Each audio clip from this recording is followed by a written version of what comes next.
ka-homebees! Happy New Year! January 1st ngayon, lahat may goals. Pero kung negosyante ka, alam mo na hindi goals ang pumapatay o bumubuhay sa iyong negosyo. Ngayong 2026, hindi muna ako magdadagdag. Bagkos, magbabawas muna ako. Una dyan, magbabawas ako ng negativity. Bawasan ko ang mga gastos na hindi naman kinakailangan. Ang pagod na walang balik, mga oo na dapat hindi. Ayoko nang mag-please ng ibang tao. I will not focus on that. Kasi minsan, ang kailangan natin ay alignment.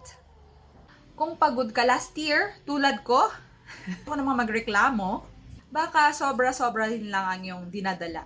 Mga baggages from last year. Kaya ngayong taon, ang negosyo na kaya kong panindigan araw-araw ang aking gagawin. Yung hindi lang pang January.